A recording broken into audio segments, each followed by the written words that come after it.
Hi friends, ఎలా ఉన్నారు? బాగున్నారా అందరూ?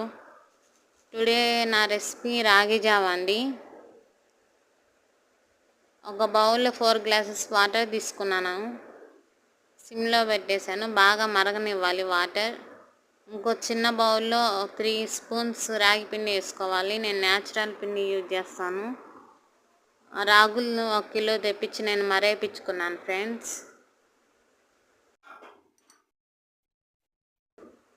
కొంచెం సాల్ట్ వేయాలి మరిగేటప్పుడు వాటర్లో. పిండి గట్టిగా కలుపుకోకూడదండి, కొంచెం లూజ్గా కలుపుకోవాలి. మీకు ఇష్టమైతే గట్టిగా కూడా కలుపుకోవచ్చు. మేము తాగే విధానం అయితే లూజ్గా కలుపుకొని తాగుతాం ఫ్రెండ్స్. మరిగినాక అది చిక్కబడుతుంది.